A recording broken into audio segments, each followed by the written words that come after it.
Hallelujah. At sa sandaling ito ay makakapo ang bawat isa sa atin. At praise God, purihin ang Diyos at pagbati po sa bawat isa sa oras nito. Sa pangalan ng ating Panginoon ay muli kong binabati ang bawat isa na presente sa oras na ito at kahit man sa ating ilan sa mga kapatiran na hindi natin kasama pero by live streaming ay kasama natin sila at yamang ito'y Wednesday evening at akin din namang pinapahayag na dahilan dito'y Wednesday evening, hindi lamang ito Bible study at pwede rin itong maging isang panahon ng ating prayer meeting, mga request prayer ay pwede nyo ipaabot.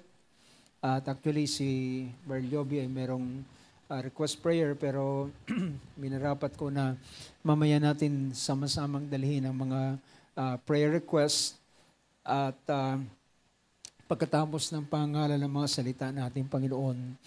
At nais ko rin namang himukin kung sino man sa ilan sa mga ating mga viewer ay may mga prayer request ay pwede nyo rin ipaabot sa pamamagitan ng pag-send sa ating comment box at maging prepare lang ating nasa technical team para at the end ng service o ng after ng preaching ay makuha natin kung meron mang ilang mga gustong paabot ng kanilang mga prayers. So yan ay aking nadama kanina at gusto kong sabihin at ayoko na sana sabihin pero dahilan sa may mga dumating na prayer request, I think na ito ay marapat at kung ulitin ko kung ilan sa ating mga kapatiran na nasa via online ay pwedeng makapagpaabot ng kanilang mga prayer request.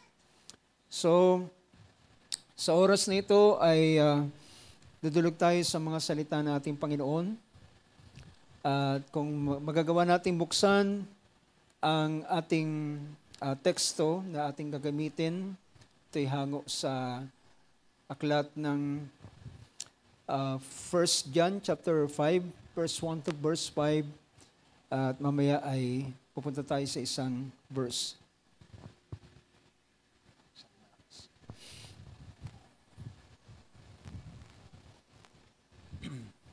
Okay, sa book of 1 John chapter 5 verse 1 to verse 5 ay kung ating makita ay ito ang ating mababasa. Sabi rito ng chapter 5 verse 1 to verse 5, whosoever believeth that Jesus is the Christ, is born of God. And everyone that loveth him that begot loveth him also that is begotten of him. By this we know that we love the children of God, and we love God and keep his commandments. For this is the love of God, that we keep his commandments, and his commandments are not grievous. For whatsoever is born of God overcometh the world, and this is the victory that overcometh the world, even our faith. And who is he that overcometh the world, but he that believeth that Jesus is the Son of God? Book of Revelation, chapter 5, verse 1 to verse 5. Sabi ng talata ay, sabi rito, verse 1, and I saw in the right hand of him that sat on the throne a book written within and on the backside sealed with 7 seals. And I saw a strong angel proclaiming with a loud voice, who is worthy to open the book and to loose the seals thereof. And no man in heaven nor in earth, neither under the earth, was able to open the book, neither to look thereon. And I wept much because no man was found worthy to open and to read the book, neither to look thereon. And one of the elders said unto me, Weep not, behold, the Lion of the tribe of Judah, the root of David, has prevailed to open the book and to loose the 7 seals thereof. And, next verse, and I beheld, and lo, in the midst of the throne and of the four beasts, and in the midst of the elders stood the Lamb, and as it had been slain, having 7 horns and 7 eyes, which are the 7 spirits of God sent forth all the earth. So, yan ay verse 6. Ang verse 7 ay nagsasabi rito ng, and he came and took the book out of the right hand of him that sat upon the throne. Praise God. Ang Panginoon ang magdagdag ng blessing sa mga salitang binasa natin. Muli natin sabihin amen. Praise God. Sa oras na ito ay nais kong i-share sa inyo ang isang paksa at ito'y ang pamagat ay How Can I Overcome? How can I overcome? Paano ako magtatagumpay? Ito ay isang napakagandang kaisipan, mga kapatid, at ito ay isang napakainam na katanungan. Bagamat ito ay isang tanong, pero ito ay, sa pamamagitan nito ay meron tayong bagay na matututunan, paano tayo magtatagumpay. Now, kung inyo naalala, last Sunday ay pinag-usapan natin about Christ's character. Patungkol sa character ng ating Panginoon. Now, makikita natin na doon sa ganung bagay ay sa pamamagitan ng kaisipang yun ay magpapatuloy tayo at dito natin dadalhin kung inyong nakuha ang kaisipan nung about Christ's character ay idudugtong natin ang kaisipang ito, how can I overcome? And then dito meron ding kinalaman ang katangian na kagaya ng ating Panginoong Hesus.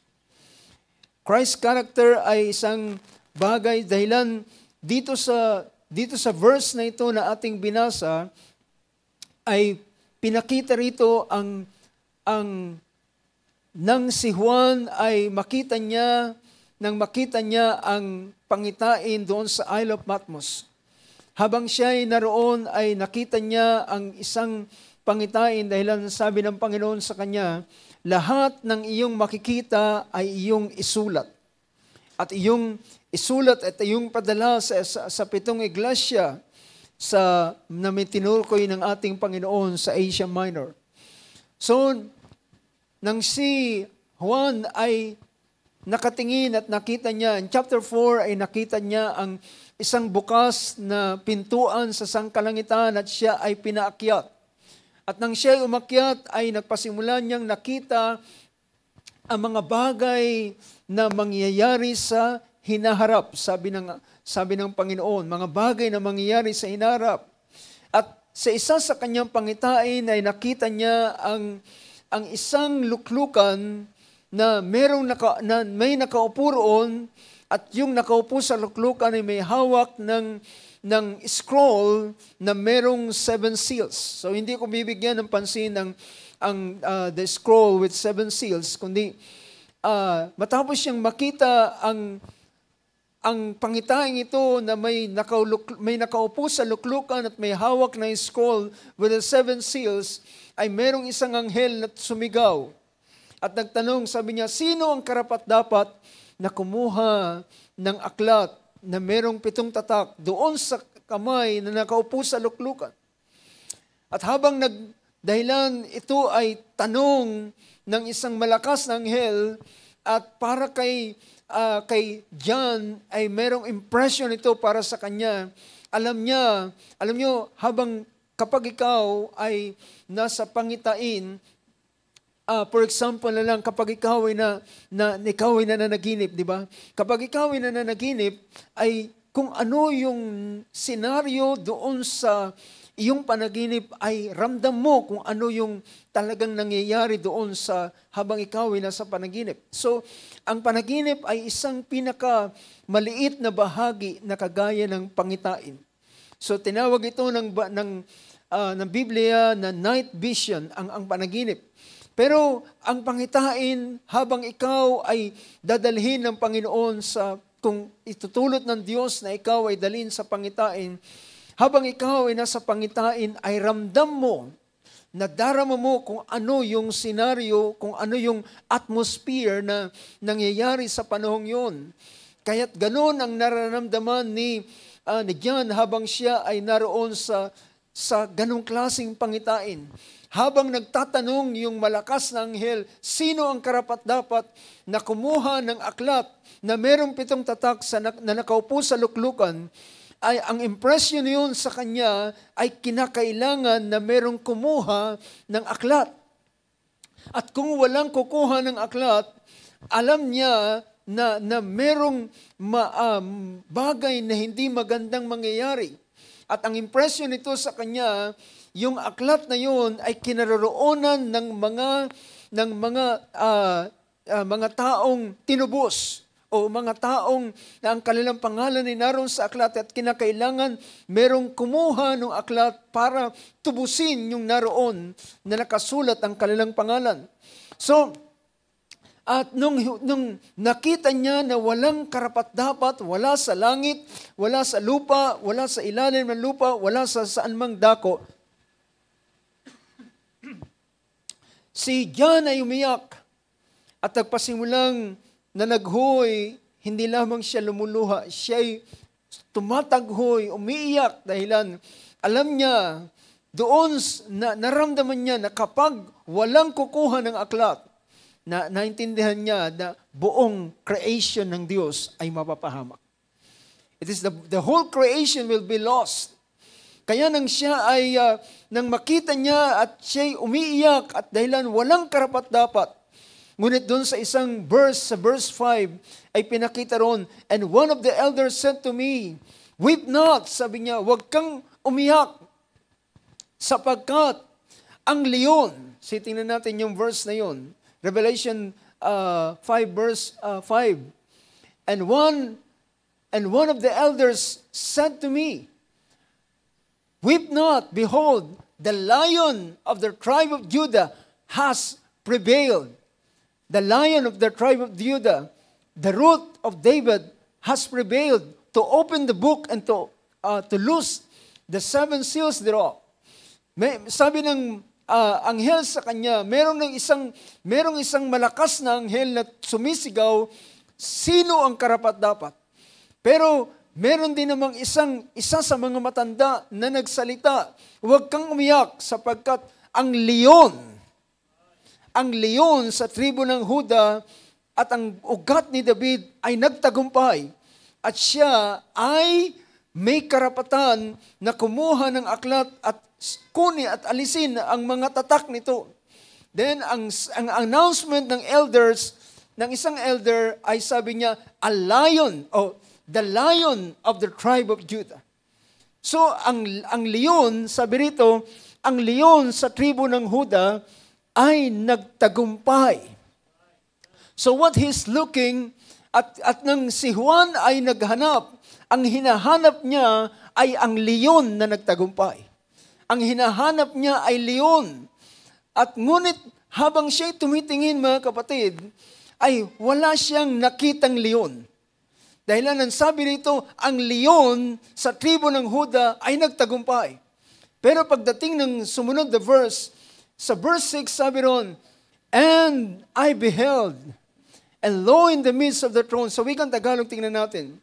At nakita ko sa gitna ng luklukan, at sa 4 na nilalang na buhay, at sa gitna ng matatanda, ang isang kordero na nakatayo at wari ay pinatay na may 7 sungay at 7 mata na siyang 7 espiritu ng Diyos na sinugo sa buong lupa. Habang siya ay naghahanap ng leon dahilan merong leyong nagtagumpay. John is very interested dun sa leon na nagtagumpay, pero habang hinahanap niya ang leon na nagtagumpay, ay wala siyang leon na nakitang sa kanyang paghahanap. Pero habang siya'y naghahanap, ang nakita niya ay hindi leon, kundi isang kordero.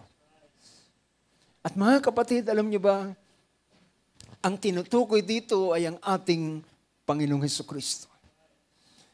Ang ating Panginoon ang siyang nagtagumpay. Kaya sa amen to that. Ang ating Panginoong Hesus ang nagtagumpay. Pero paano siya nagtagumpay? Siya'y nagtagumpay hindi bilang isang leon. Do you get the point? Hindi nagtagumpay ang ating Panginoon sa pamamagit sa isang leon. And actually, nang siya'y dumating sa ibabaw ng sanlibutan, hindi siya sinabing, narito, the Lion of the tribe of Judah. Hindi in-announce ni John the Baptist, sabi niya, behold, the Lion of the tribe of Judah. Kundi ang sinabi niya, behold, the Lamb of God that will take away the sins of the world. You know, mga kapatid, ang ating Panginoon ay hindi siya nagtagumpay bilang isang makapangyarihang hari kagad. Hindi siya nagtagumpay na isang makapangyarihang tao na merong authority. Kundi ang ating Panginoon ay nagtagumpay sa pamamagitan ng pagiging kordero. Pagiging tupa. Siya ay nagtagumpay sa pamamagitan. Now, gusto kong i-quote sa inyo ang isang quotation mula sa ating kapatid, Barbanham, sa isang paksa niya sa Book of Revelation chapter 5, ng kanyang binuksan ng seryeng ito, sa isang part na lamang ng 141 ng Revelation chapter 5, part 1. Sabi niya, there you are, brothers. True meekness. Now, meron pala akong isang gustong bigyan ng pansin. Meron pala akong kopya rito.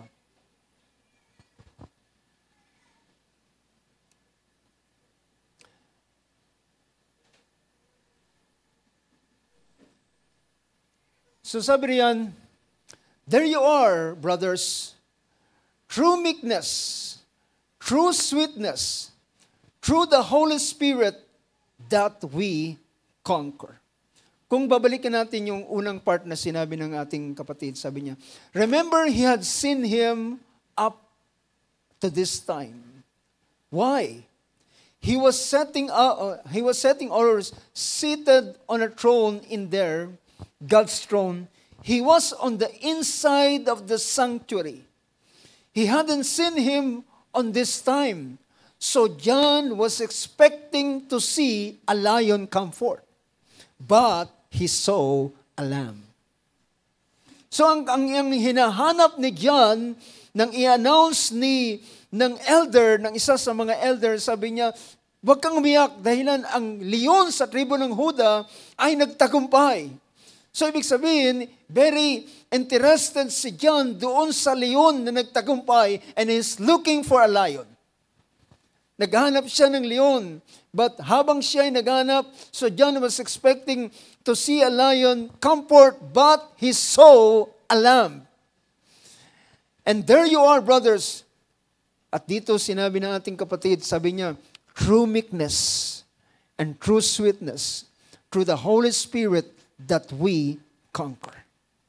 Alam niyo, ang ating Panginoong Hesus, doon siya nagtagumpay. Siya ay nagtagumpay hindi sa pamamagitan ng anumang bagay. Siya ay nagtagumpay sa pamamagitan ng kanyang pagiging kordero. Nagtagumpay siya sa pamamagitan ng hindi pangangatwiran. Nagtagumpay siya hindi sa pagbibigay niya ng paglalatag ng karunungan na kaya niyang, nung narito ang ating Panginoon sa panahon ng ministry ng ating Panginoon, alam niyo ba na napatahimik niya ang mga Pharisees, ang mga Sadducees? Napatahimik niya ang mga doctor of the law. Napatahimik niya yung mga matatalino. At nang siya'y nagtanong, at tinatanong niya yung mga tao, o tinatanong siya ng mga Pariseo, saan nang galing ang authority mo? Bakit ka gumagawa ng ganitong bagay? Saan galing ang iyong authority? At sumagot ang ating Panginoon, bago ko kayo sagutin, ay gusto ko munang sagutin ninyo ang aking tanong, saan nanggaling ang authority ni Juan Bautista na siya'y nagbabautismo sa tubig? At nagbulong-bulungan ng mga Pharisees at sabi niya, pag sinabi natin na siya'y sa Diyos, ang authority ni Juan Bautista ay sa Diyos, sasabihin, bakit hindi tayo naniniwala sa Kanya kung siya'y sa Diyos? At kung sasabihin natin na ang authority niya ay sa tao lamang, then magagalit ang tao sa atin at babatuhin tayo dahil kinikilala ng mga tao na siya ay propeta. At sabi ng mga Pariseo, sabi nila, hindi namin alam. Ang sabi ng ating Panginoon, hindi ko rin kayo sasagutin. So ang mga taong yun ay nanahimik sa panahong yun. May mga panahon na tinanong ng ating Panginoon ang mga Pariseo at sabi niya, kung si David ay anak, siya'y tinatawag na anak sa kanyang manggagaling, bakit sa David ay tinatawag niya ang Mesaya na kanyang Panginoon? Ang mga taong yun ay nanahimik sa panahong yun, hindi sila makasagot. Mga kapatid, kung gagamitin ng ating Panginoon ang kanyang karunungan, hindi talaga makakaimik ang mga tao. Pero sa panahon na siya ay nililitis, ay hindi siya nangatwiran ng kanyang sarili. Hindi siya nagbuka ng kanyang bibig.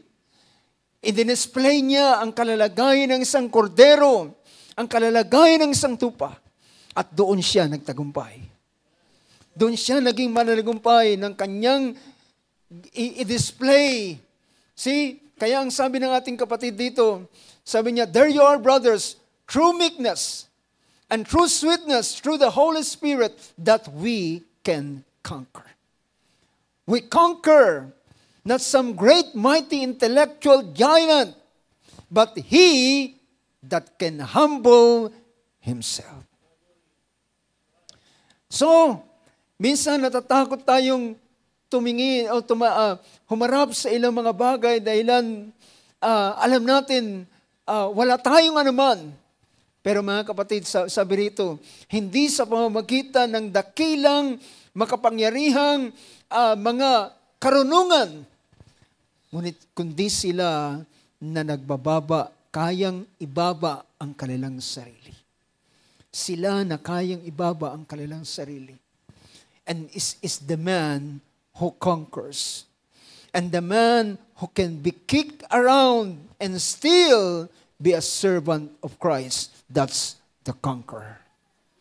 Sila at ang mga tao na pwede silang sipain, ngunit sila pa rin ay mananatiling lingkod ng ating Panginoong Hesus.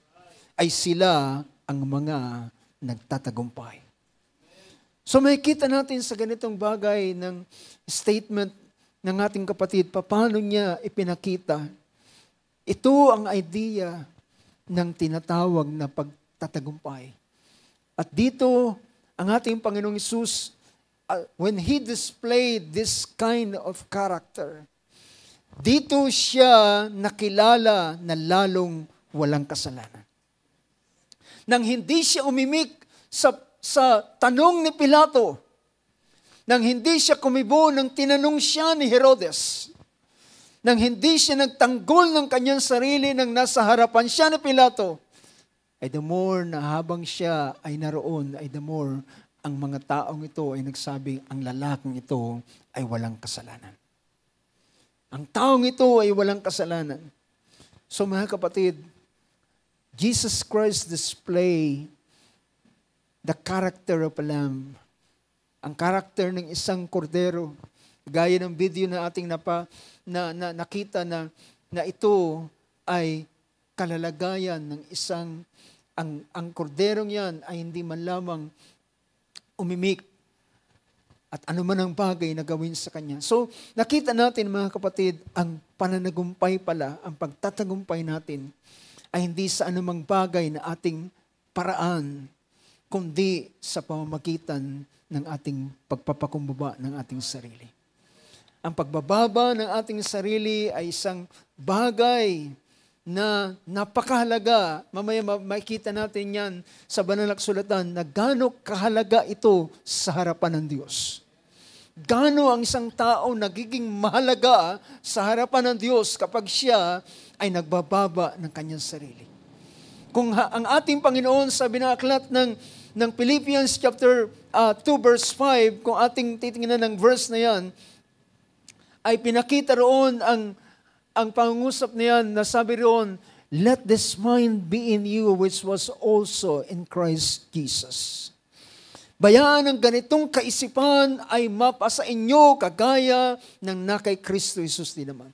Tandaan natin na ang karakter, ito ay may kinalaman sa kaisipan ng isang tao. Kung ano ang nasa kaisipan ng isang tao, yun ang nagiging kanyang karakter. Yun ang nagiging kanyang gawi. Yun ang nagiging kanyang asal. The way na paano siya nagsasalita. Ito'y dahilan kung ano ang nasa kanyang kaisipan. Paano siya kumikilos. Paano siya nagde-decide. Paano siya nakikitungo sa mga tao. Ito ay sa paraan ng kanyang kalalagayan ng kanyang kaisipan. So, nakita natin na ang character is the sum or the subtotal o sum total ng mind at ng tinatawag na practice ng isang tao. Yung moral and kanyang mental qualities.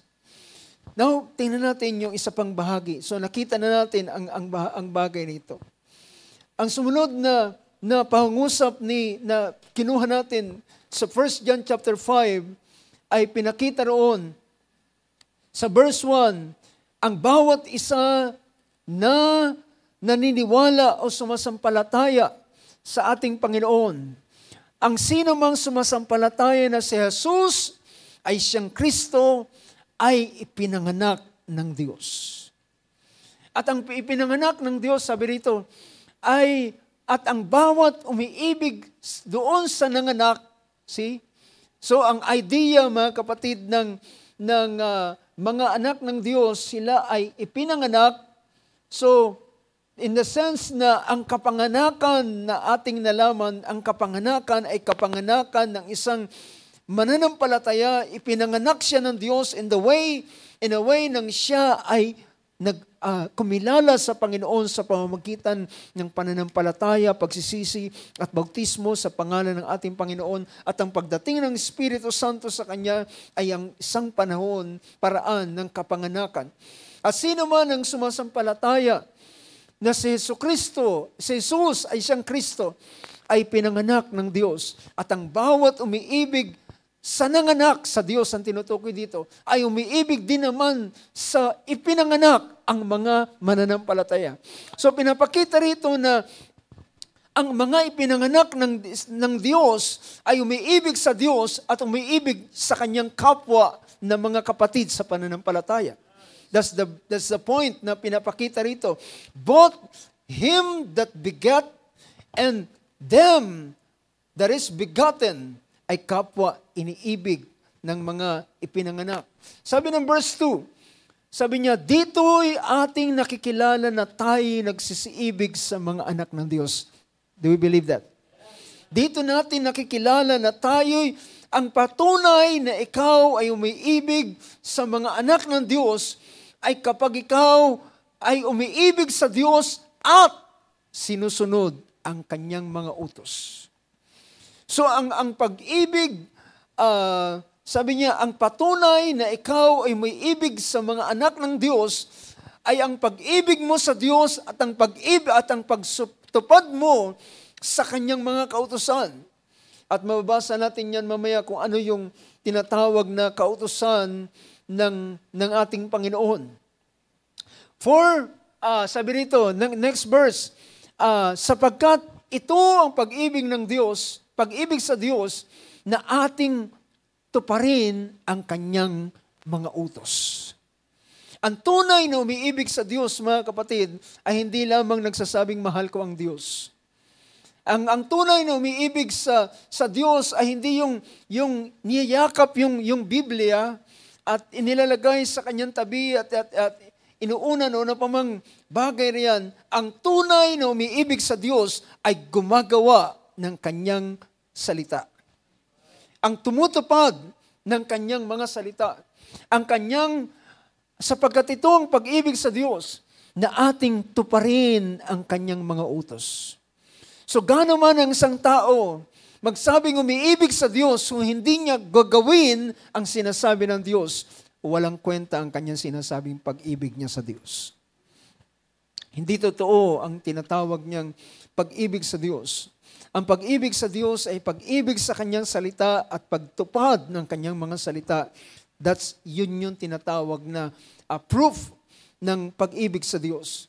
Sabi niya, sapagkat itong pag-ibig sa Diyos, na ating tuparin ang kanyang mga utos at ang kanyang mga utos ay hindi mabibigat.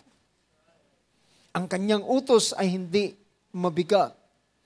Dahilan, ang kanyang utos ay hindi lamang siya basta nag-utos, sabi ng ating Panginoon. Sabi niya, lumapit kayong napapagal at kayo aking pagpapahingin. Pasanin ninyo ang aking pamatok. Yung pamatok ay yung tinatawag na yung yoke na yon ay ito yung inilalagay doon sa dalawang baka sa Israel ay dalawang baka ang magkatuwang. Dito sa Pilipinas, hindi tayo gumagamit ng ganon. Usually yung pamatok o yung tawag namin doon sa probinsya ng nanay ko ay singkaw, yung pinakasingkaw niya, yung yoke na inilalagay ay doon lamang sa isang baka, sa isang kalabaw.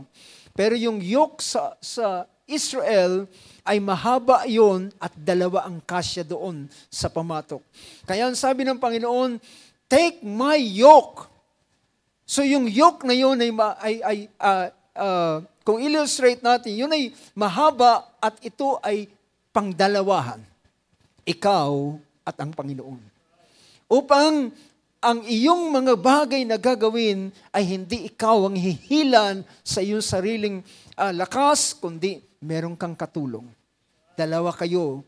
Kaya ang sabi ng ating ni Juan dito, ang mga utos ng ating Panginoon ay hindi mabigat dahilan meron kang katulong na magpapasan dito. The next verse, sapagkat ang sino mang ipinanganak ng Diyos ay dumadaig sa sanlibutan. How many can say amen to that?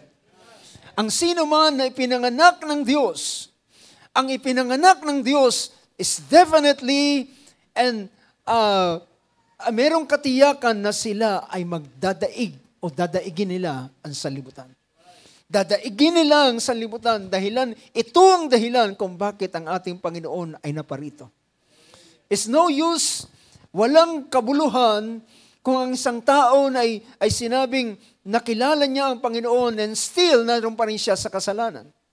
Kung ang tao ay iniligtas ng Panginoon, tinubos ng Panginoon and still nananatili siya sa kanyang kasalanan, ibig sabihin parang walang bisa yung sa kanya yung ginawa ng Panginoon.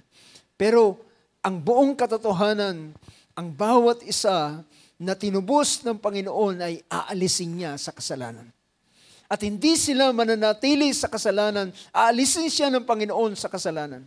At hindi siya babalik sa ganung bagay dahilan merong Espiritu ng Diyos na inilagay sa kanya, na magkukonvict sa kanya, na magpapaalala sa kanya ng ilang mga bagay at kanyang matututunan at makakayanan na tanggihan ang lahat ng bagay. Ito'y dahilan merong tumutulong sa kanya, merong nagpapalakas sa kanya.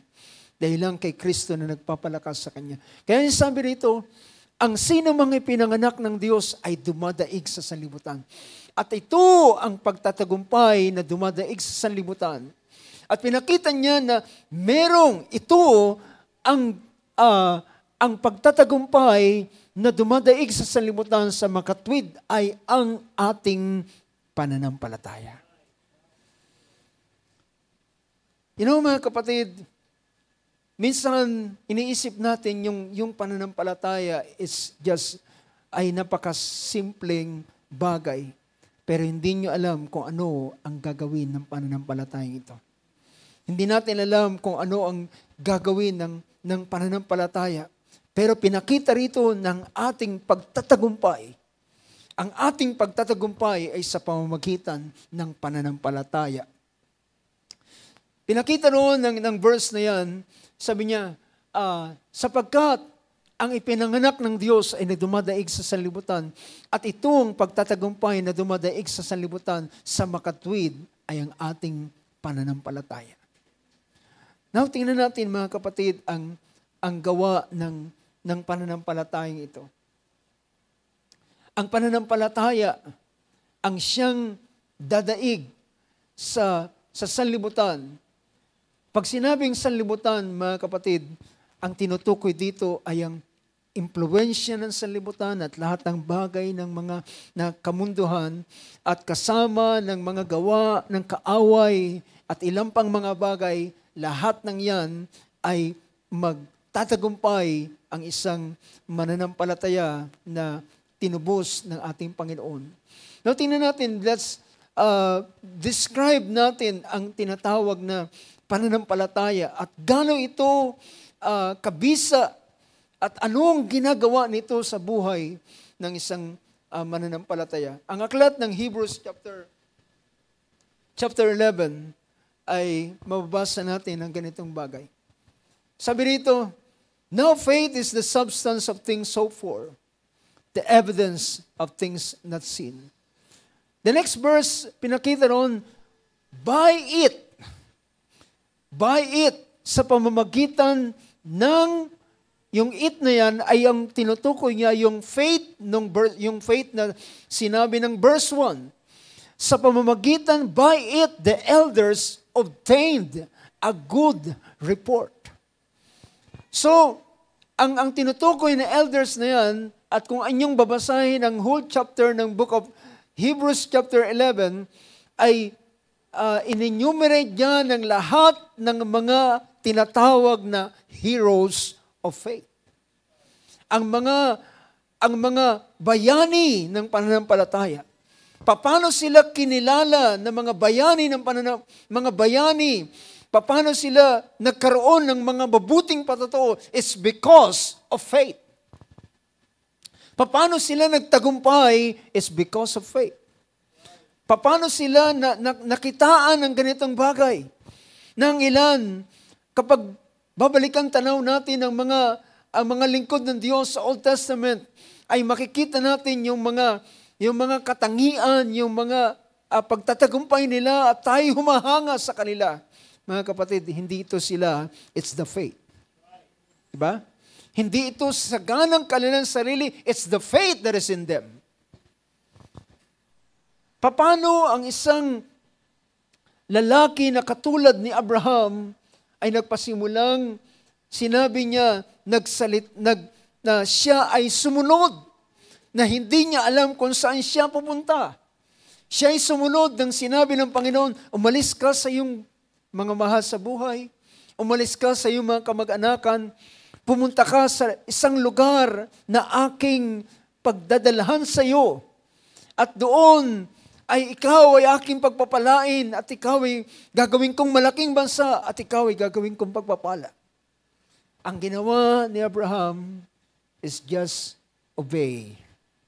Now, tandaan natin mga kapatid, alam niyo ba na ang pananampalataya at ang pagsunod ay magkalakip.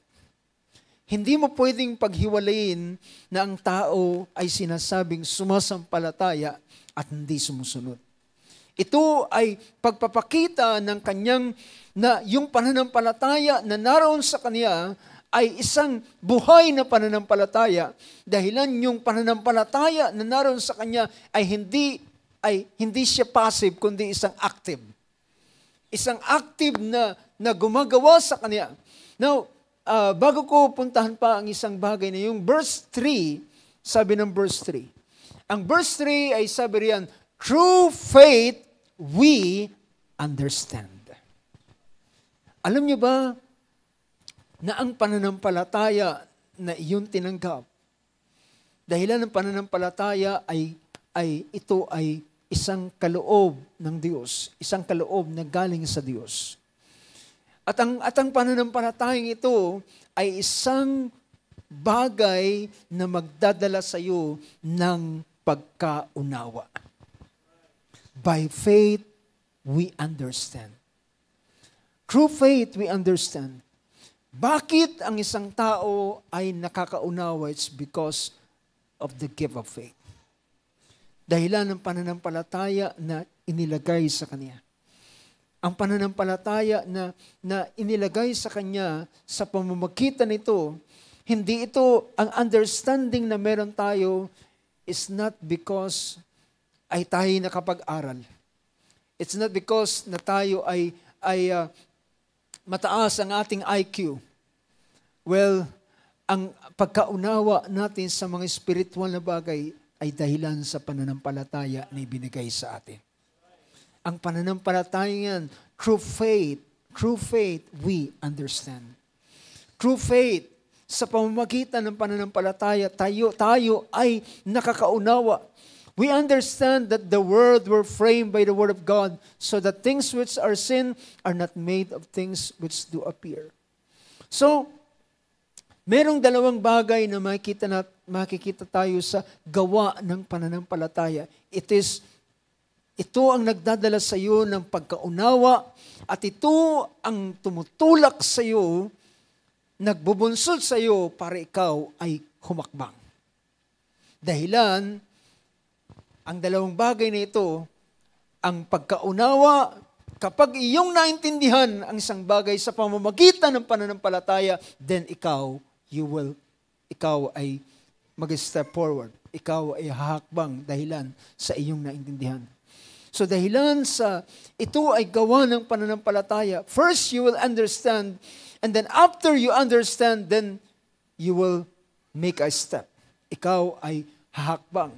Sabi rito, so pinakita rito ang ilang mga bagay. So pinakita so pwede na lamang natin para hindi tayo mag-google ng masyadong panahon dahil meron pa akong ilang mga bagay na gustong bigyan ng pansin. Ang chapter 11 ay pinakita ang sumusunod na mga bagay. Si Abel ay nakapaghandog ng mas higit na handog kaysa kay Cain. Ito'y sa dahilan sa kanyang pananampalataya. Yung pagkaunawa niya, ano ang nakakalugod sa Diyos? Ano ang katanggap-tanggap sa Diyos ay naintindihan ni Abel. Naintindihan ni Abel kung ano ang katanggap-tanggap sa Diyos. At yung dahilan na naintindihan niya, then yun yung bagay na inihandog niya sa Diyos at ang Diyos ay nalugod sa kanyang handog.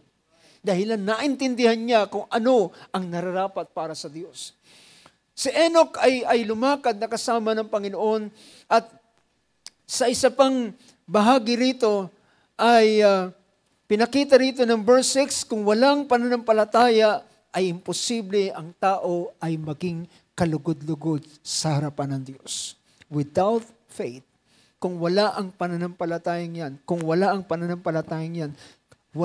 walang pwedeng makapagbigay ng lugod sa Diyos. Hindi salapi, hindi pera, hindi dugo ng hayop, o ano pa mang mga bagay ang pwede nating dalhin sa Kanya. Ngunit kung ang lahat ng bagay na iyong gagawin ay binubunsod ng pananampalataya, then it will please God. Ito ay magdadala ng kapurihan at kaluwalhatian sa ating Panginoon. Sabi ng sumunod na verse, sa verse 7, by faith Noah, being warned of God, things not seen as yet, sa Tagalog, sa pananampalataya si Noah ay sinuwi ng paunawaan ng Diyos. By faith, we understand. Sa pamamagitan ng pananampalataya si Noah, nang siya'y paunawaan ng Diyos tungkol sa mga bagay na hindi pa nakikita, hindi pa nangyayari, tungkol sa bahang darating na wala pang nangyayaring baha. Pero nang siya'y paunawaan ng Diyos sa pamamagitan ng pananampalataya, nang siya ay bigyan ng Panginoon ng instruction tungkol sa bagay na hindi pa nakikita, dala ng banal na takot. Yung banal na takot na ito ay siyang kinaroroonan ng pananampalataya. Dala ng banal na takot ay naghanda ng isang daong sa ikaliligtas ng kanyang sambayan at sa pamamagitan nito ay hinatulan niya ang buong sanlibutan. So makikita natin, sa pamamagitan ng pananampalataya, ang mga tao ay nagkaroon ng mainam na patotoo dahilan sa tinatawag na pananampalataya. At sa pamamagitan ng pananampalataya, ang mga taong ito ay nagtagumpay din naman. So masabi ko, pinakita ng banal na kasulatan, sa pamamagitan ng pananampalataya, tayo ay magtatagumpay. Tayo rin naman ay magtatagumpay sa pamamagitan ng pagkakilala, pagkaunawa. At ang Diyos ay nabibigyan ng kaluguran. Sa sumunod na verse 8, by faith, Abraham obeyed God. Sa pananampalataya si Abraham nang tawagin ay tumalima, pumaroon sa isang dako na kanyang tatanggaping mana. At nakita natin ang buhay at matagumpay na buhay ni Abraham at ito ay nagpasimula sa hakbang ng pananampalataya. Paano niya naranasan ang ganitong bagay? Paano siya nagtagumpay sa ganitong bagay? So, makikita natin, mga kapatid, ito ay mga, sabihin natin, ang ingredients o ang binubuo ng pananampalataya ay ang pananampalataya ay magdadala sa iyo ng pagkaunawa, ng understanding, at ito ay magbubunsod sa iyo para ikaw ay humakbang sa bagay na iyong sinampalatayanan. But tandaan natin, mga kapatid, na dito sa tinatawag na pananampalataya ay merong isang napakahalagang factor na ingredients na kinakailangan upang ang tao ay na ito'y kinakailangan para sa pananampalataya at para makita niya ang pagtatagumpay. Alam niyo, ang pinakamahalagang factor dito o ingredients sa tinatawag na pananampalataya, ang pinakamahalagang bagay dito ay ang tinatawag na humility. Pagpapakumbaba. Tingnan niyo ang isang talata sa aklat ng Santiago. James chapter 1. Sabi rito ng verse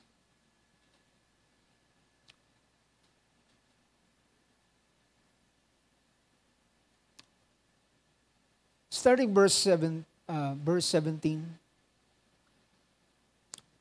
James 1:17 hanggang sa sumusunod na pagpapatuloy. Ang bawat kaloob at ang bawat sakdal na kaloob ay pawang buhat sa itaas, na bumaba mula sa Ama ng mga ilaw na walang pagbabago ni kahit anino man ng pag-iiba. Sa kanyang sariling kalooban ay tayong ipinanganak sa pamamagitan ng salita ng katotohanan upang tayo maging isang uri ng pangunahing bunga ng kanyang mga nilalang. Nalalaman ninyo, so sa verse na yan, sabi rito, jump natin sa verse 21.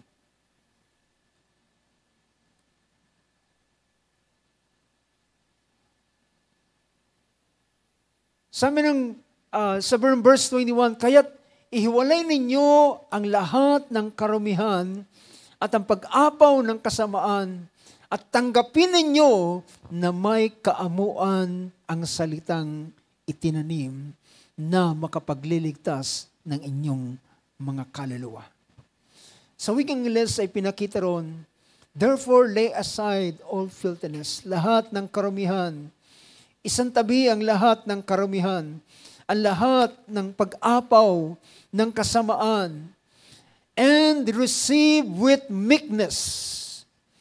At tanggapin natin na may kababaan o kaamuan. Yung meekness dyan is same word with humility.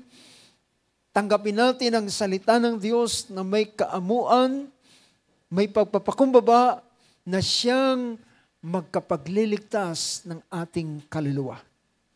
Now mga kapatid, ang tinatawag na kaamuan o kababaan ay kapag ikaw ay tumanggap ng salita ng Diyos, normally ang tao ay meron siyang sariling pangangatwiran. Do you get my point? Normally ang tao ay matalino siya. Normally ay ang tao kapag nakarinig siya ng salita ng Diyos at minsan ang dating ng salita ng Diyos is it seems nonsense. It seems walang kwenta, walang kabuluhan. Pero if you will obey it and kung iyong ibababa ang iyong sarili, tatanggapin mo na merong kaamuan at iyong papahalagahan ang salita ng Diyos na mas mataas kaysa dun sa intellectual na meron ka, then makikita mo ang impact nito sa iyo. Makikita mo ang resulta nito sa iyo after na iyong ibaba ang iyong sarili. Isang tabi ang iyong kaisipan. Isang tabi ang iyong katwiran. Isang tabi ang iyong kaparaanan. At iyong tanggapin ang salita ng Diyos na merong kaamuan.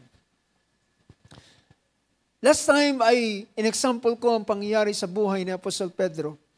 Nang sabihin ng Panginoon, hiniram ang kanyang bangka at ang Panginoon ay nagpasimulang ginamit ang kanyang bangka, nangaral ang mga salita ng Diyos, ng kaharian ng Diyos, doon sa bangka niya na inilayo ng bahagya sa dalampasigan.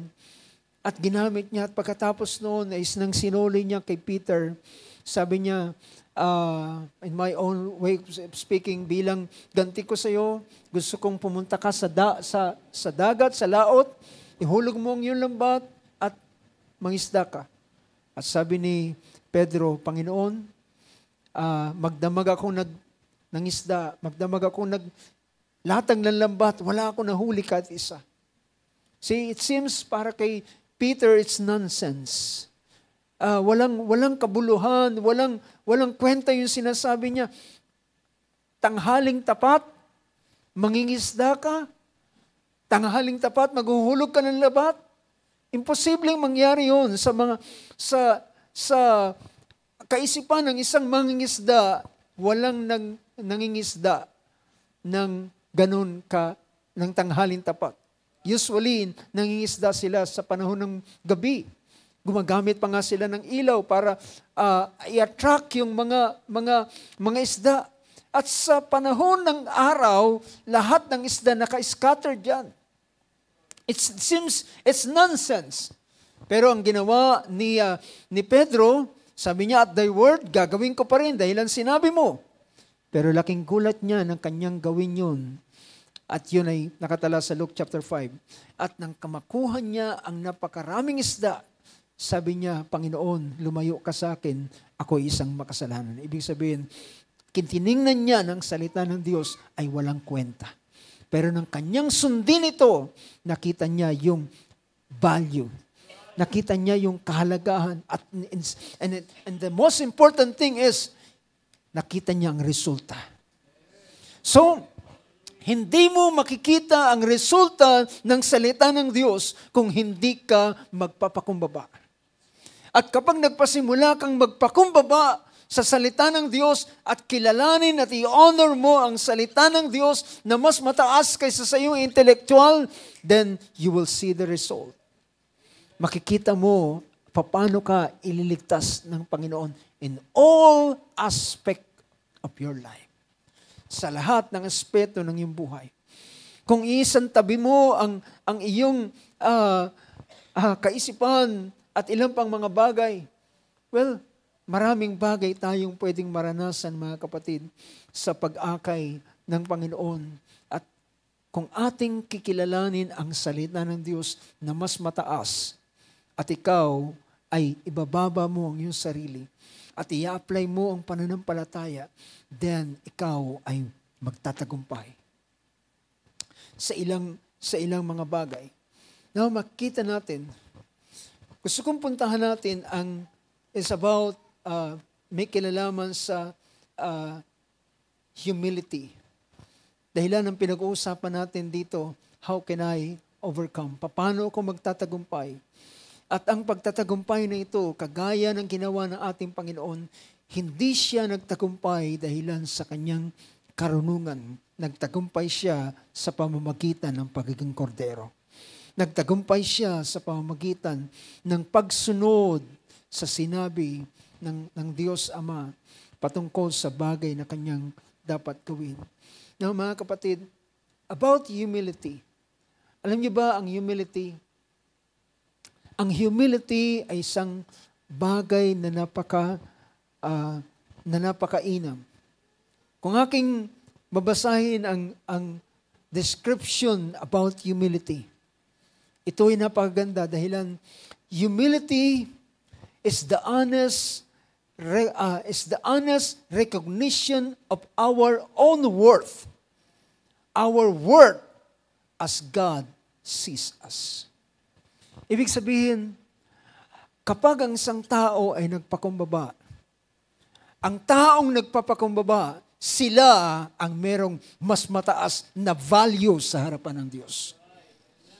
Ulitin ko mga kapatid, ang taong nagpapakumbaba ang tingin ng Diyos sa kanya ay mas mataas ang kanyang value sa harapan ng Diyos. Ngunit ang isang taong nagmamataas ay sila'y walang kwenta sa harapan ng Diyos. Kung nais mong makita ka ng Diyos na merong malaking value, kung nais mong ikaw ay timbangin ng Diyos at ikaw ay merong mas mataas na timbang, or rather may mas mataas na value, ikaw ay magpakumbaba. So humility is the honest recognition of our worth, our own worth. Our own worth as God sees us. Tingnan natin ang isang verse, pero tutuloy ko. It is the delicate balance between humbly recognizing our sin yet knowing how much God loves and value us. Sa kabila na tayo ay isang makasalanan, sa tingin ng Diyos ay tayo makasalanan, pero sino mang nagpapakumbaba sa harapan ng Diyos ay merong mataas na value. Tingnan ninyo ang isang verse na pwede nating tingnan sa oras na ito. Ang Book of Psalms, chapter 138, verse 6. 138, verse 6, sabi ng verse na yan, though the Lord be high, yet hath He respect unto the lowly. Amen. Can you say amen to that? Bagamat ang Diyos ay napakataas, ngunit siya ay gumagalang. Mataas ang kanyang, ano ba niya? Ibig sabihin, kapag kayo ay nagre-respect sa isang sino man, ibig sabihin, binavalue mo siya na mas mataas kaysa sa iyo. Do you get the point? If you've paid respect sa kanino man, yung inilalagay ang yung sarili na subordinate, mas mababa, at yung binibigyan mo ng respect ay mas mataas kaysa sa iyo. Imagine that. Though the Lord be high, yet hath He respect unto the lowly. Bagamat ang Diyos ay napakataas, but the proud He knoweth afar off. Ngunit ang palalo ay kita niya na sa malayo. Sa wikang Tagalog ay sabi niya, sapagkat bagaman ang Panginoon ay mataas, gumagalang din sa mababa.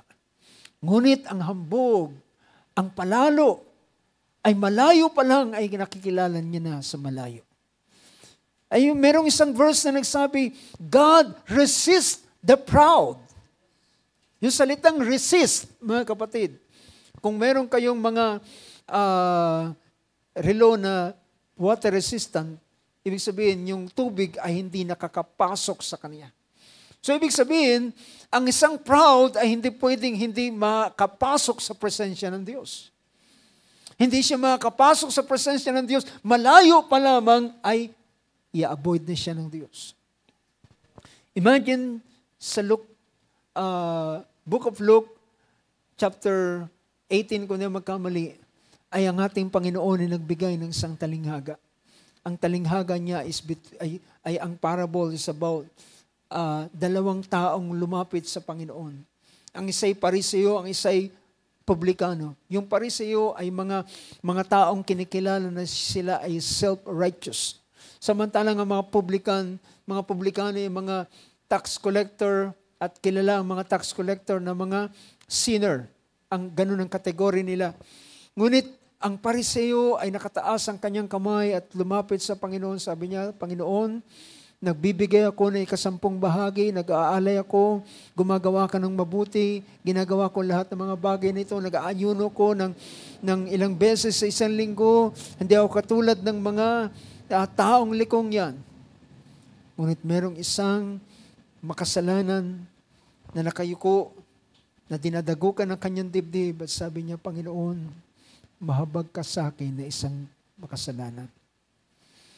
At sabi ng ating Panginoon, ang lalaking iyon na nagpakumbaba, bumababa pa lamang siya ng kanyang bahay, ay inaring ganap ko na siya. Samantalang yung Pariseo na nagmamalaki, sapagkat sino mang nagmamataas, ay binabagsak ng Panginoon. So may kita natin paano tayo nagiging valuable in the sight of God. We become valuable in the sight of God when we start to humble ourselves. Kapag ating ibinaba ang ating sarili.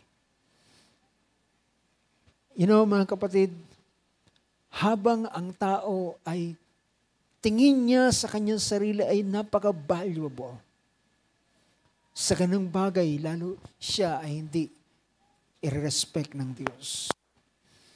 Merong isang lalaki sa panahon ni Elisha, isang general.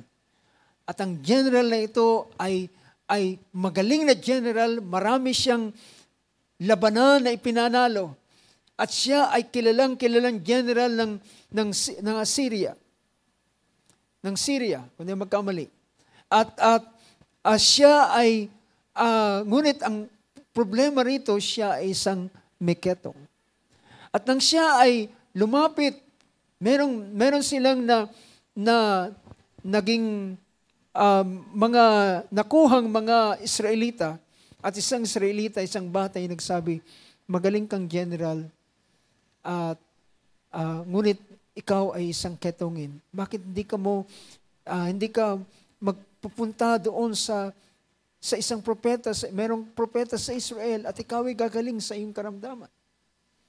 At ang kanyang ginawa ay nagpasugo siya, at siya pumunta doon sa bahay ni Elisha. At pagdating niya doon ay kanyang inisip na siya'y haharapin ng prophet na ito. At ang ginawa ng prophet na ito ay nagpadala lamang ng sugo, pumunta ka sa Jordan, maghugas ka ng 7 beses at ikaw ay gagaling sa iyong karamdaman. Naggalit siya, sabi niya, wala siyang respeto sa akin. Isa akong general, bakit niya ako hindi hinarap? But brothers and sisters, makikita natin ang ganitong bagay. Habang ang tao ay nagmamataas sa kanyang sarili, the more ang kanyang value ay bumababa. But the more ng tao ay nagpapakumbaba sa Diyos ang kanyang value. Praise God. Kung alam ng kung meron tayong alam sa stock exchange, di ba? Pero alam nyo, tayo sa harapan ng Diyos ay nagiging mahalaga tayo, valuable tayo, the more na ating binababa ang ating sarili, ay doon tayo nagiging. Tingnan pa natin ang sumunod na mga verse. Tingnan natin, gusto kong tingnan ang verse na ito sa ISB ang Psalms 138 verse 6. For though the Lord is high, He regards the lowly. But the haughty, He knows from afar. So for though the Lord is high, He regards, see, He regards the lowly. Sa, or ESB, I'm reading ESB. Sa ISB, though the Lord is highly exalted, yet He pays attention to those who are regarded, who are lowly regarded. So napakainam ng bagay nito. Bagamat ang Panginoon ay mataas, ngunit He pays attention. He pays attention. Nagbibigay siya ng pansin ang sino mang nagpapakumbaba. And that's the reason, mga kapatid, sa pamamagitan ng tinatawag na meekness and sweetness. May mga pagkakataon minsan na may mga hinihingi ng sitwasyon na minsan pati ang iyong reputation ay kukunin sa iyo. Ngunit ang ating Panginoon, kung inyong babasahin, ang verse na binasa natin kanina, sa Philippians chapter 2, verse 5 and verse 6, sabi ng verse 6, sabi ron, verse 6, and being in the form of God, thought it not robbery to be equal with God. So hindi niya inisip ang kanyang kalalagayan. Ang ating Panginoon, siya is the Holy One. Siya ang nag-iisang banal. Siya ang pinakadakila sa sangkalangitan. Siya ang sinasamba ng lahat ng manghel. And yet, He thought not robbery to be equal with God. But, next verse, and made Himself of no reputation. Made Himself of no reputation, and took upon Him the form of a servant, and was made in the likeness of man. That's why He overcame. That's why kung paano siya nagtagumpay, na kahit ang kanyang reputasyon ay kanyang handang mawala sa kanya. Diba? Sa pamamagitan pa lamang ng kanyang kapanganakan ay isang hamak. Diba? Na kapanganakan. Kapag tayo ay magkukwentuhan tayo, ay masarap ikwento na ako'y pinanganak sa isang mamahaling ospital at ako ay inasikaso ng mga magagaling na mga nurse at magagaling na mga doktor. At ngunit kapag ang ating Panginoon na hindi siya ay pinanganak, hindi sa mga mamahaling ospital, dahilan si Maria ay inabot na lamang doon at walang mapuntahan siya kundi doon na lamang sa sabsaban. Isang hamak na kapanganakan. And made Himself of no reputation. At sabi rito, made Himself of no reputation and took upon Him the form of a servant and was made in the likeness of man. Yung likeness of man na ito is likeness ng sinner. Ang kalalagayan ng isang makasalanan. At hanggang sa kanyang paglaki, hanggang sa kanyang pagmiministeryo, ay nakita na siya ay hamak. At hanggang sa kanyang kamatayan, meron dalawang makasalanan na sa kanyang kanan at kaliwa.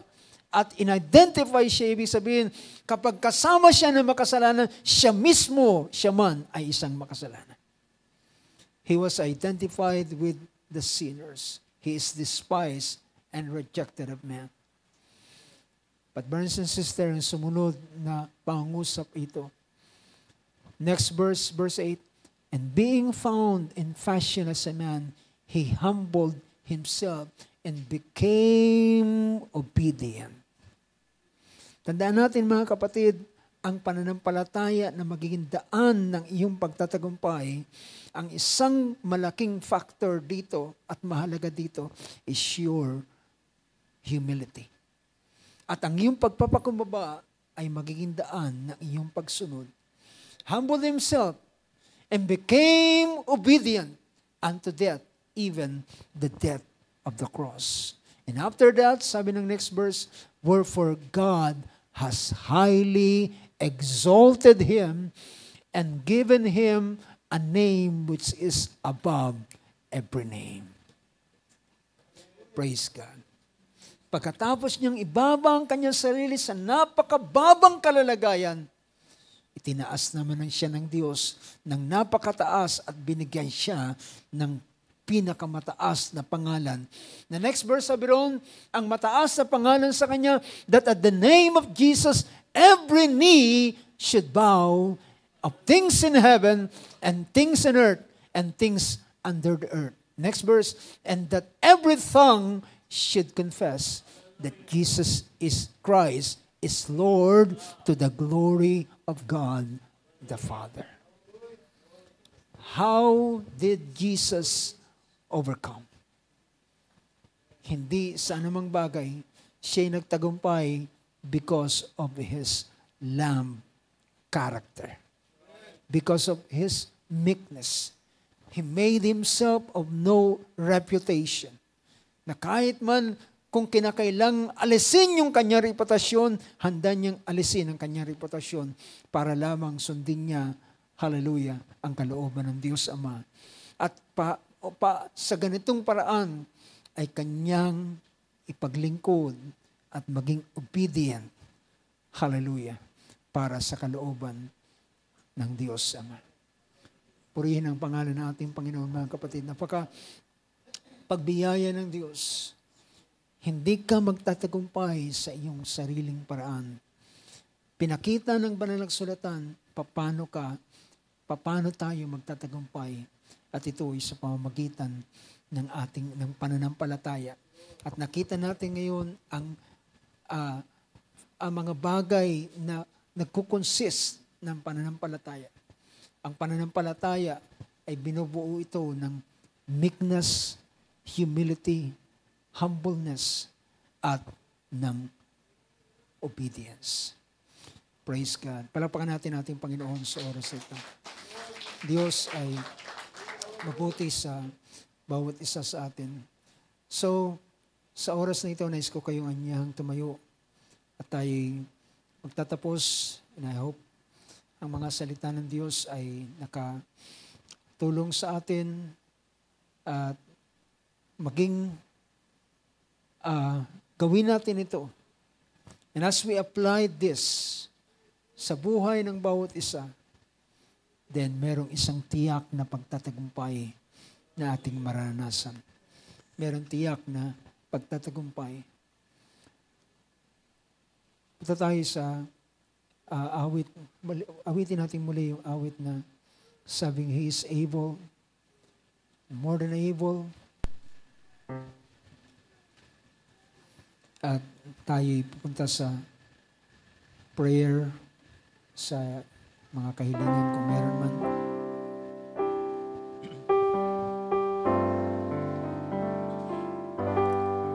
He is able, more than able, to accomplish what concerns me today.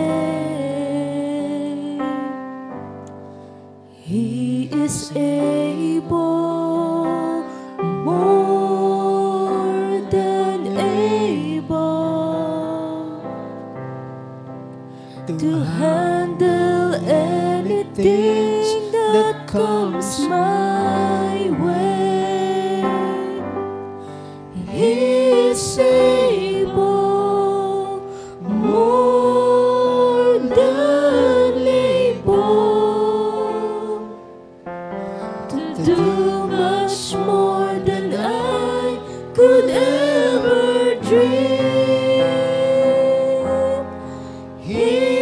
able, more than able, to make me what He wants me to be. Once again, He is able. Thank you, Lord God. He is able, Yes, Lord. more than able, to accomplish what Yes, Lord. concerns me today. Yes, Lord God. He is able, more than able,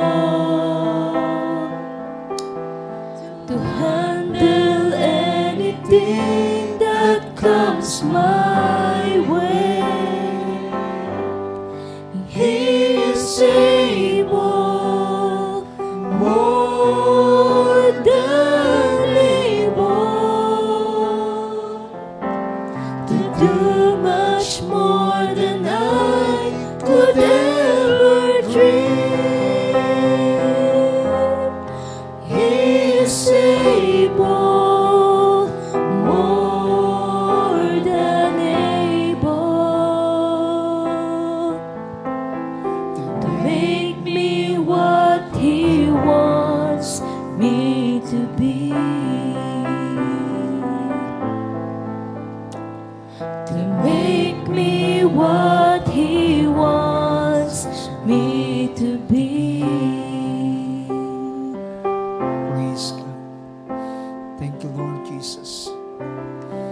Now to Him who is able to do exceedingly, abundantly, above all that we ask or think, according to the power that works in us. To Him be glory in the church by Christ Jesus to all generation forever and ever. Amen. Sa Diyos na makapagbibigay, kakaloob ng higit pa sa ating hinihingi. Naniniwala ba kayo na kaya ibigay ng Diyos higit pa sa ating hinihingi? Si Abraham, ang hinihingi niya lamang ay isang anak, pero hindi niya alam na napakaraming nakaplano ang Diyos para sa kanya. Meron ng lupain, meron ng isang bansa, ang plano ng Diyos para sa kanya.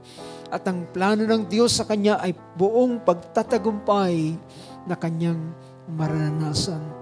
But the only request of Abraham is just a son. Pero hindi niya alam ang napakalaking biyaya na inilaan ng Panginoon. Hindi ko alam kung mayroong ibang request.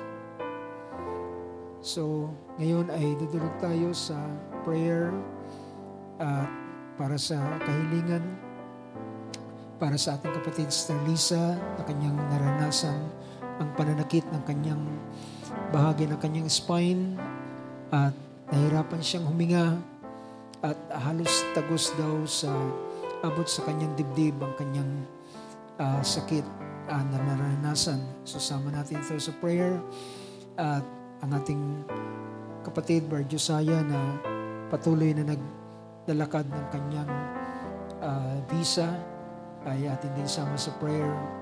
At ilan man sa atin ang mayroong request ay pwede rin nating itaas sa oras nito at hilingin sa harapan ng Panginoon. At tandaan natin, ang pinakamahalagang bagay na kikilalanin ng Diyos is our humility. The more ng isang tao ay nagbababa ng kanilang sarili, the more ang Diyos ay binavalue siya ng mas mataas. Praise God. Tayo dumulog sa panalangin. Purihin ka, dakilang Diyos, sa pangalan ng aming Panginoong Hesus. Kami sa oras na ito ay dumudulog, lumalapit, at Lord God, higit sa lahat kami ay nagbababa ng aming sarili, Panginoon. At habang aming binababa ang aming mga sarili, Narinig namin mula sa iyong mga salita na sino man nagpapakumbaba ay hindi mo nilalagpasan, Lord. Sino mang nagpapakumbaba ay iyong ino-honor, Lord God. You pay the respect to them na nagbababa ng kanilang sarili.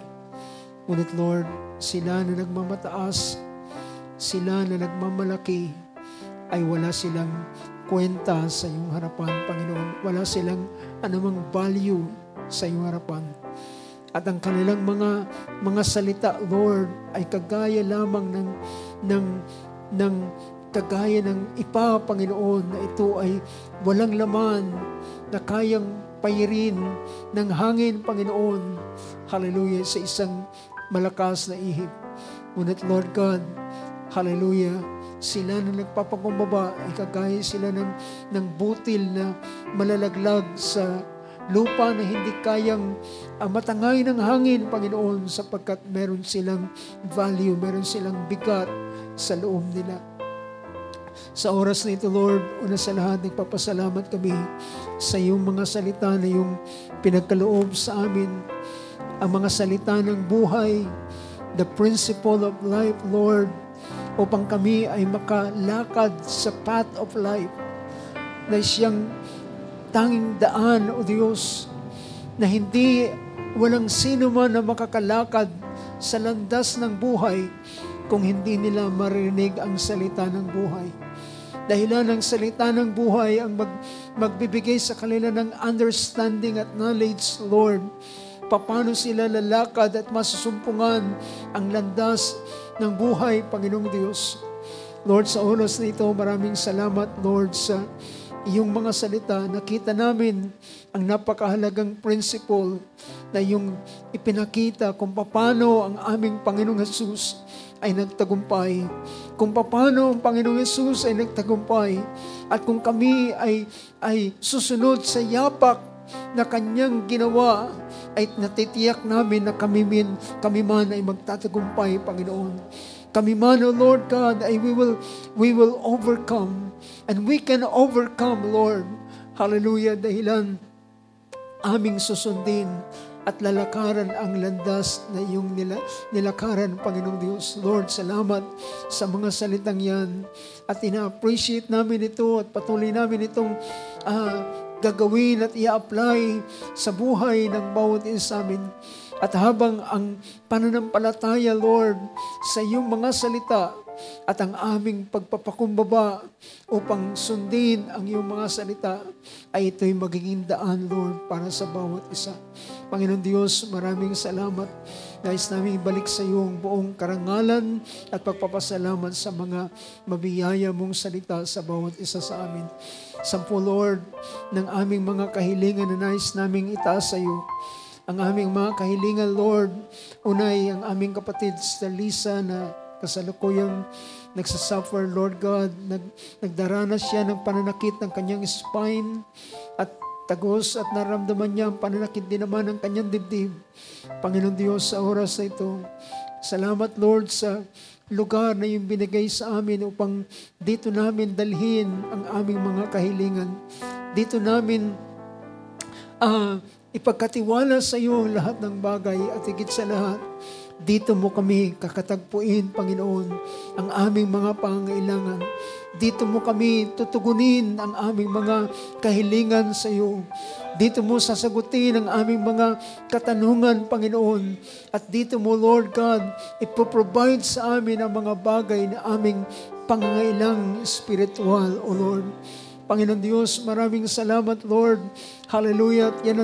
Yan sa oras na ito ay aming dinadala sa iyo, Panginoon, ang kahilingan ng aming kapatid sa Lisa. Dalangin namin, Lord, ang kagalingan para sa kanya, Panginoon.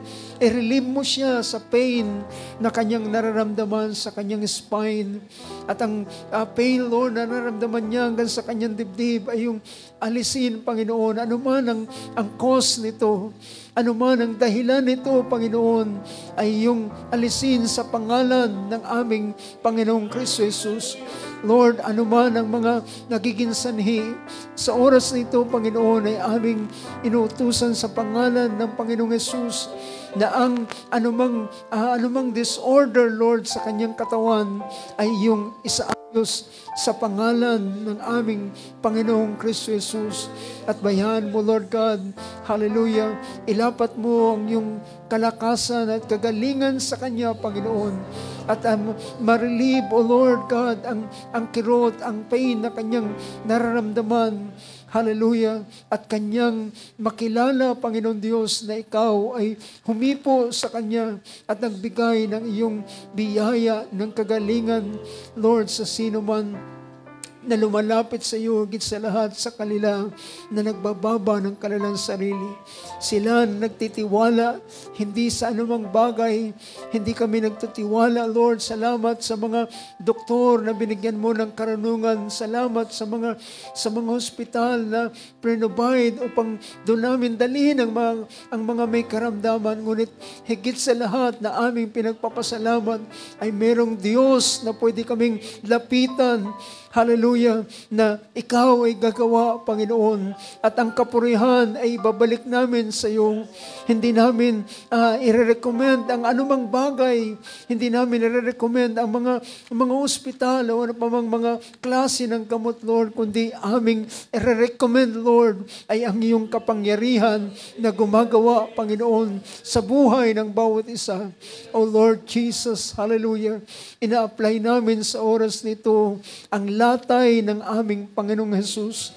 Ina-apply namin ang sugat ng aming Panginoon na doon by virtue, Lord, ng iyong sugat at ng iyong latay ay doon mag-emanate, Lord, ang kagalingan, Panginoon, na siyang lalapat, Lord, sa bawat nangangailangan. O Lord God, sino man sa oras nito na merong ganong kahilingan, mga kapatiran, Panginoon, at mga kasama namin sa oras na ito, na merong ganong kahilingan sa kanilang karamdaman, Panginoon, ay igawad mo ang iyong kagalingan at ang iyong kalakasan at ang iyong dakilang biyaya at pagpapala, Panginoon, ay matanggap po, Diyos, hallelujah, sapagkat ito ang iyong kalooban sa bawat isa sa amin. Lord, salamat sa iyong biyaya, sa iyong kalakasan, sa iyong kagalingan. Kahit man, Lord, sa mga kapatid sa oras na ito na meron silang mga kahilingan sa kanilang mga buhay, Panginoon, mga bagay na kanilang kakaharapin, Lord, sa mga susunod na mga araw, ay nais namin silang idala sa panalangin, Panginoon, sa iyo. Ang mga kapatid, Lord, na merong mga pangailangan sa spiritual, sa financial, o saan mang bahagi sa pamilya, Panginoon, sa mga bagay na kanilang tinitinan sa mga darating na mga araw, Panginoon Diyos, Lord, tulungan mo ang bawat isa sa kanila. At bayaan mong maging matagumpay ang lahat. Dahilan ito ang kalooban mo sa bawat isa amin. Ang kami ay magtagumpay, Panginoon. Dahilan ito ang nais mo, Panginoon. Kagaya ng sinabi ng iyong mga salita, wala kang inisip na masama sa amin. Wala kang inisip na ikakasama namin. Ang lahat ng kaisipan mo sa amin ay pawang mabubuti at upang magkaroon kami ng future at ng isang expected end, Lord, ng aming buhay na ito ay isang mainam sa iyong harapan. Lord God, hallelujah, binayaran mo na ang aming success, Lord. Binayaran mo na ang aming tagumpay, Panginoon. Kaya't ang tagumpay namin, hallelujah, ay kapurihan ng iyong banal na pangalan. Ang tagumpay namin ay katuparan ng iyong plano sa aming buhay, Panginoon. Kaya Lord God, hallelujah, naniniwala kami sa isang matagumpay na buhay na aming maranasan sa uling mga araw nito. O Lord, maraming salamat. Kasama rin naman ang prayer, Lord, ng aming kapatid, Bar Josiah, para sa kanyang visa, Panginoon. Lord, hallelujah, dalangin ko, i-grant mo ang kanyang visa, Panginoon, at ipagkaloob mo sa kanya, O Diyos. Kung ang aming ahensya minsan ay nagiging corrupt, Panginoon, at nariyan ang laganap ang ilang mga bagay, pero Lord, dalangin po namin, i-release mo, Lord, ang kanyang visa, Panginoon, upang siya ay meron ng laya na makapamuhay, na merong laya, Lord, dito sa lugar ng Pilipinas, Panginoon Diyos. Lord, maraming salamat. May you grant, Lord God, ang aming request, Panginoon, at kahit man ang mga puso hallelujah, na merong mga kahilingan ay iyong ipagkaloob sa kanila. Dakilang Diyos, maraming salamat, Lord, at ang aming pagtatapos ng maliit na gawain ito ay aming binibigay sa iyo ang karangalan, binibigay sa iyo ang pagpapasalamat. Naasahan namin, Panginoon, ang mga susunod na panahon ng gawain, ng iyong patuloy na pagkilos at paggawa ng iyong kalakasan, kapangyarihan, at ang lubos na kalayaan, Panginoon, na maranasan, Lord, ng bawat isa sa amin ay aming lubos na inaasahan sa iyo na ikaw lamang ang kayang gumawa ng bawat isa ng mga bagay na ito sa bawat isa sa amin. Lord, salamat. Ingatan mo kami sa aming paghihiwa-walay at maibalik namin sa iyong lubos, ang lubos sa pagpapasalamat at muli kaming mapangita sa mga susunod na gawain sa ilalim ng iyong banal na dugo at ng iyong banal na presensya.